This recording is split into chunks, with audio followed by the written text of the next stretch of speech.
নমস্কার, আমি তোমাদের জয়দেব শাস্ত্রী।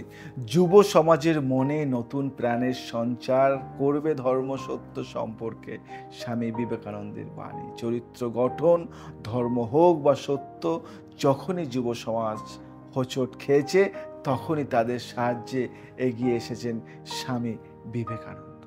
নিজের উপদেশ ও বাণীর মাধ্যমে শুধু যুব সমাজই নয়, বরং সমাজের প্রতিটা ব্যক্তিকে উদ্বুদ্ধ করেছেন তিনি। তার বাণীগুলি আজকের যুগেও আমাদের মন শান্ত ও এগিয়ে যেতে সাহায্য করে। ধর্ম ও সত্য সম্পর্কে কি বলেছিলেন বিবেকানন্দ, আজ আমি আপনাদেরকে বলবো।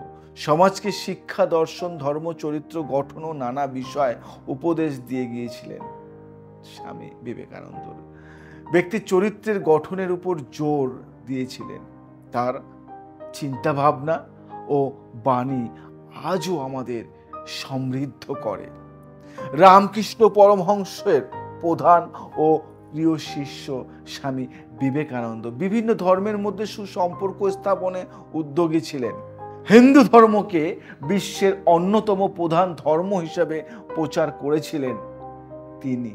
আবার সত্য সম্পর্কে নিজের বাণীর মাধ্যমে বিশ্ববাসীকে সত্যের পথে হাঁটার অনুপ্রেরণা প্রদান করেছিলেন স্বামী বিবেকানন্দ।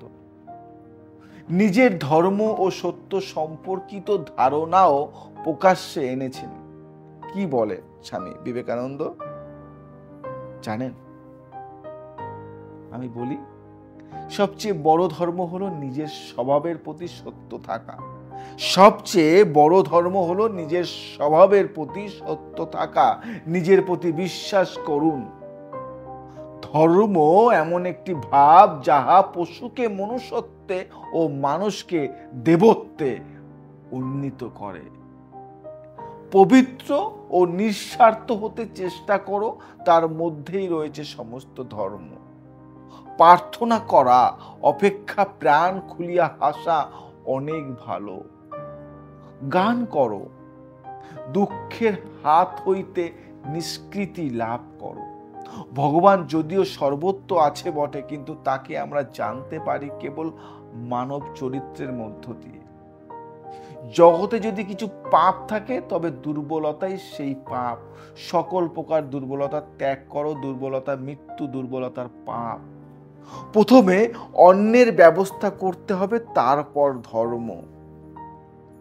মানুষের সেবাই হলো ভগবানের সেবা।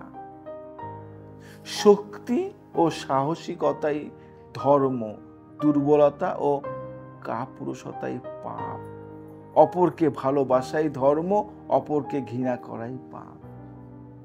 যত বেশি আমরা বাইরে গিয়ে অন্যদের ভালো করব, আমাদের হৃদয় ততই বিশুদ্ধ হবে এবং ভগবান সেখানে বাস করবে।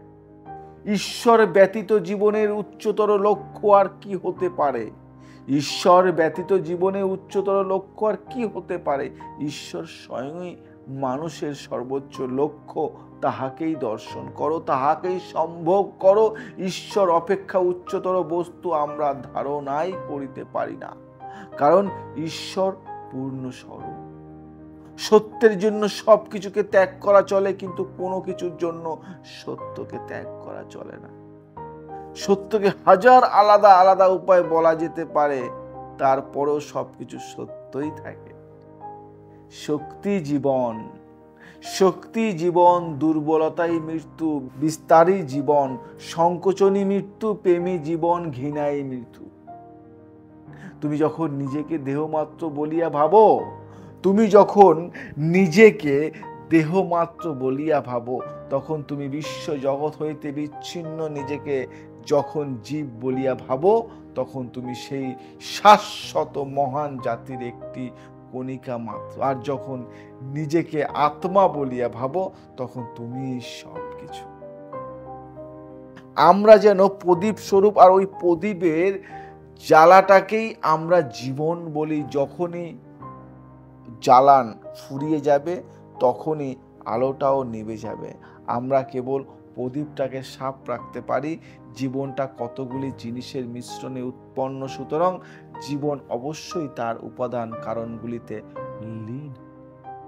বিবেকানন্দের এই বাণীগুলি না পড়লে বা বুঝলে বা জানলে, শুনলে আমাদের শরীর থেকে মনে হয় একটা শিহরণ তৈরি হয়। মনে হয় যে একটা আলাদা একটা ঊর্জা চলে আসলো, শক্তি চলে আসলো। যদি তোমাদের মনেও এই ঊর্জা বা শক্তি আসে, তাহলে আমাকে কমেন্ট করে জানাও। আর বিভিন্ন সময়, বিভিন্নভাবে, বিভিন্ন জায়গা থেকে বিবেকানন্দের এই বাণীগুলি আমার এই চ্যানেল থেকে বারবার শুনতে থাকো। শোনো, দেখো কিছুটাও সমস্যার সমাধান করতে পারবে। যদি ভালো লাগে শেয়ার করো, আমাকে জানিও। আজ আসি, আবার আসবো নতুন কিছু নিয়ে। জয় শ্রীরাম।